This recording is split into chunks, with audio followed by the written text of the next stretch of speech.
Daf Yomi Tractate Avodah Zarah, page 49b, top of the page, starting in the Mishnah. Zog the Mishnah, not the Limenites, you Silvano, Isik Bahen Satano, Im Chadash Yutatz, Im Yashan Yutzan, Avaboy is a pass, Silvano. If one took wood from an Asherah, it is permitted to derive benefit from it. In a case where one kindled a fire in an oven with the wood, if it is a new oven, and by kindling the fire he hardened the oven and made it stronger for use in the future, then the oven must be shattered, since forbidden items were used in the process of forming the oven. One may not derive benefit from the use of the forbidden items. But if it is an old oven, it may be cooled.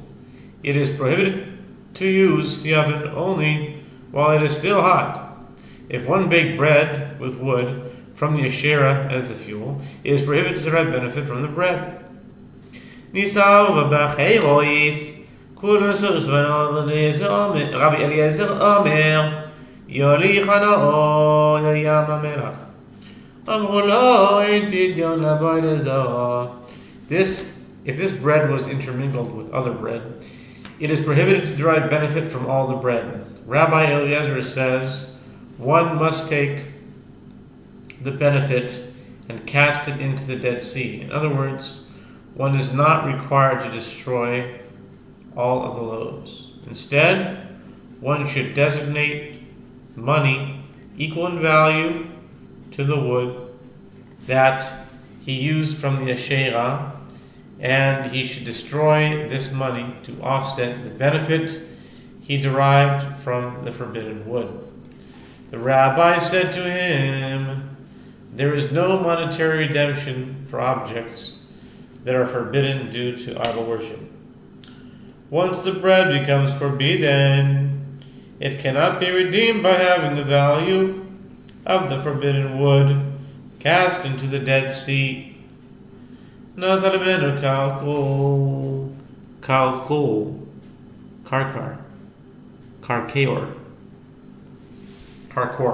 however you pronounce it, I'm not sure how. Yeah. Asubano, Bo is a beged, Asubano, Itaref, Beacherim, Kulan Asubano, Rabbi Eliezer Omer, Yoli Chanao Yam HaMelach, Amru lo ein pidyon l'Avodah Zarah. If one took wood from an Asherah for use as a weaving shuttle, karkeor, it is prohibited to derive benefit from it. If one wove a garment from it, it is prohibited to derive benefit from the garment. If the garment was intermingled with other garments, and those other garments were intermingled with others, it is prohibited to derive benefit from all of them. Rabbi Eliezer says one must take the benefit and cast it into the Dead Sea. The rabbis said to him, "There is no monetary redemption for objects that are forbidden due to idol worship." That's the Mishnah. And now we start the Gemara. It's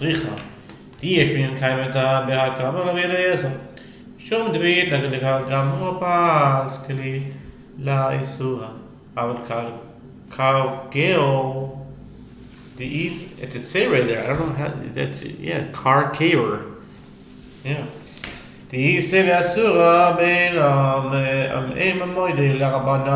The Mishnah presents two cases where Rabbi Eliezer and the rabbis disagree.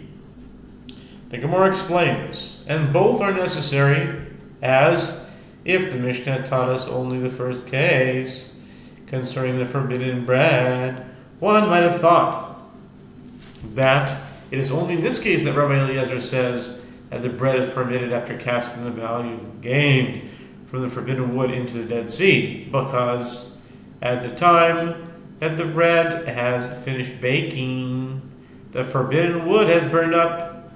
But in the case of the shuttle, where the original forbidden piece of wood is still extant, perhaps one would say that he concedes to the rabbis that the forbidden garment may not be redeemed. V'iyash min karkeo kamirabanan avan pas tzricha. And if the Mishnah taught us only the case of the shovel, one might have thought that it is only in this case that the rabbis say that the forbidden garment may not be redeemed because the original forbidden piece of wood is still extant. But in the case of the bread, where the forbidden wood was already burned up by the time the bread finished baking, perhaps one would say that they concede to Rabbi Eliezer that the bread may be redeemed. Therefore, both cases are necessary. Amar Rav Chia b'rei Rav bar Nachmani, Amar Rav Chizda Amar Zeiri, halacha k'Rabbi Eliezer. Igadamri Amar Rav Chizda, Amar Li'Abba bar Rav Chizda, Hachi Amar Zeiri. Halacha k'Rabbi Eliezer. Rav Chia, the son of Rabbi bar Nachmani, says, Rav Chizda says, that Ziri says, the halacha is in accordance with the opinion of Rabbi Eliezer. There are those who say there is a different version of this ruling. Rav Chizda says, Abba bar Rav Chizda said to me that this is what Ziri says.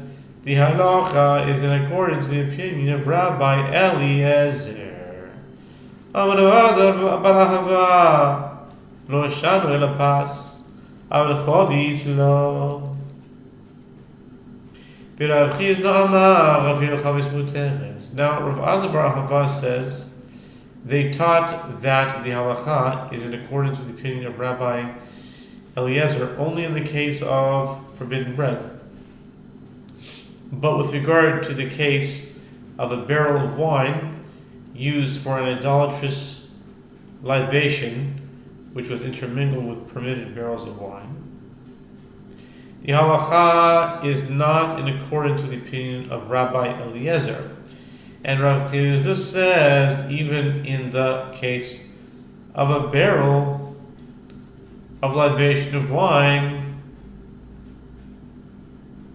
the wine in the other barrels is permitted once the value of the forbidden barrel has been cast into the Dead Sea.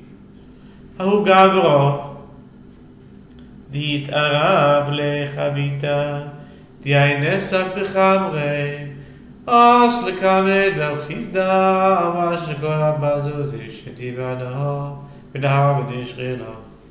The Gemara relates there was a certain man, and it happened that a barrel of wine used for libation became intermingled with his wine. He came before Rav Chizda to ask what he should do. Rav Chizda said to him, take 4 dinars and cast them into the river, and the rest of the wine will be permitted to you. And that's it. That's the end of the Gemara. Now we start into Mishnah. The Mishnah says, Ketzad mivatla girsem bezered natal mimen meka lo sharbit afilu ala harei ze batela shiba litzog asua shlo tzarkum muteres. The Mishnah says, how does one revoke the idolatrous status of an Asherah?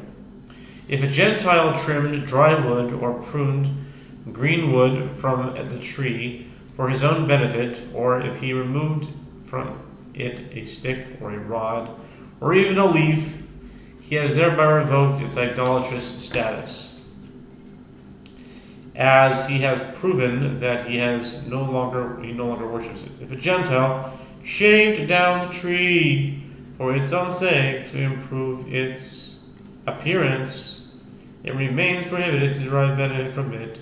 If he shaved it down, not for its own sake, it is permitted. Now the Gemara. Zok tehei Gemara, Rav Shiforim, ma tehei aleihem, pligi barav kuna, v'Rav Chia barav, chad amar surin, v'chad amar mutarin. With regard to those shavings that were shaved off for the sake of the Asherah, what should be done with them? Rav Huna and Rabbi Chia barav disagree about it. One says the shavings are forbidden, and one says they are permitted. Tana, Kimanda Amar Mutarin, Titania Goy, Shishibava Nizar Mitzalkai, He, Ushafeha Mutarin, Mitzalkai, Asua Ushfeha Mutarin, Israel, Shishibava Nizar, Ben Savin Zara, Israel. It is taught in Brighton in accordance with the one who says that the shavings are permitted, as it is taught in a Braita. In the case of a Gentile who shaved down an object of idol worship for its own sake, as he wished to use the shavings, the tree and its shavings are permitted. The idolatrous status has been revoked from both the object and its shavings.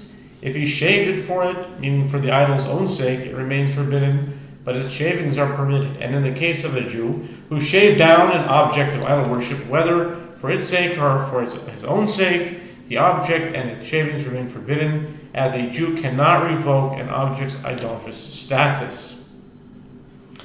Itma, we learned, it was stated, Avodah Zarah shenisht abro, Rav amar tzorch levatel kol keisa v'keisa. Ushmuel amar Avodah Zarah eno vatela elo derech gedilata. It was stated with regard to an object of idol worship that broke. Rav says it is necessary to revoke the idolatrous status of each and every sliver. And Shmuel says an object of idol worship can have its status nullified only if parts of it breaks off in the course of its natural manner of growth. Okay. Aderabba, derech gedilasam mi mevatla ela hachi kama. Ein avodah zarah tzarich levatel derech gedilasam. The Gemara inquires about Shmuel's ruling. On the contrary, can an object possibly have its idolatrous status nullified by breaking it in the course of its natural manner of growth? The Gemara answers rather, this is what Shmuel is saying.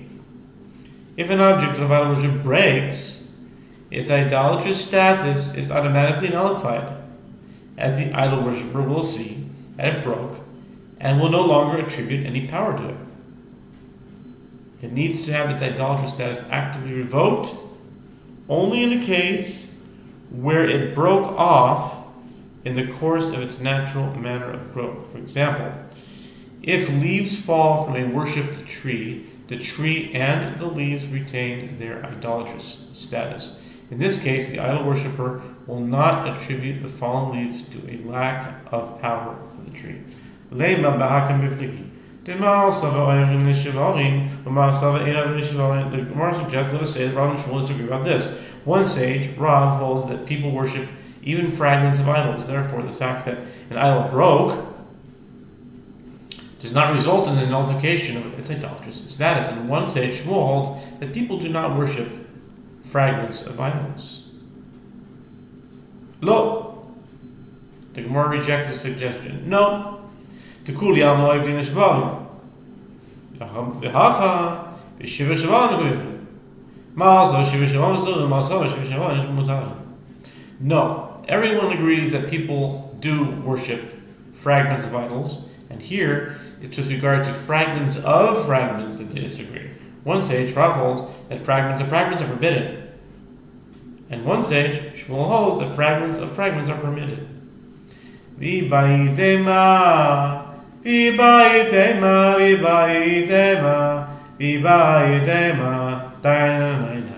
you say him the Chuli Alma, Shivri Shivarim Tarim, the Halba of Zarah, Shil Chulios, with a headyot, Shiachulach Zira, Kamifrigi.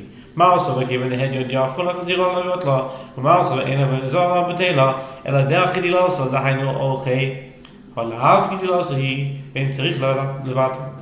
And if you wish, say instead that everyone agrees that fragments of fragments are permitted, and here they disagree with regard to objects of idol worship that are composed of segments that come apart and that a layman can reassemble. One sage, Rav, holds that since a layman can reassemble it, its idolatrous status is not nullified. And one sage, Shmuel, holds that an object of idol worship needs to have its status revoked only when it breaks in the course of its natural manner of growth, as that is its typical manner. This case where the idol is disassembled is not related to its natural growth, and therefore it requires no further act to revoke its idolatrous status. Hadran aloch kol atzalamim. We finished this chapter and we go on to the next chapter.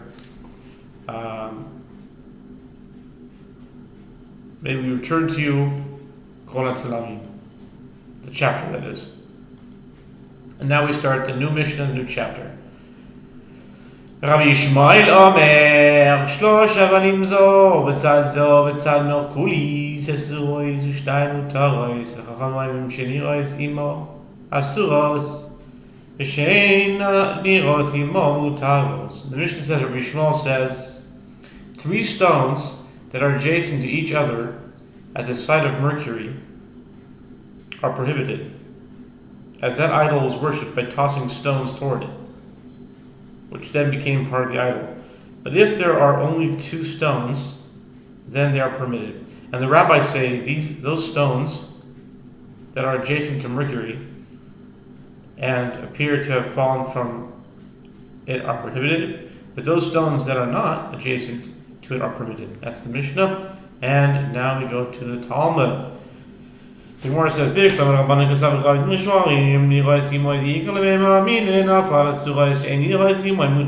Gemara asks, granted, one can explain as the rabbis hold that idol worship fragments of idols, therefore these stones that are adjacent to Mercury, where it can be said that they fell from its pile of stones, are prohibited, as they are considered fragments of an object of idol worship, namely the stone pile. And those that are not adjacent to Mercury are permitted, as they did not fall from it. But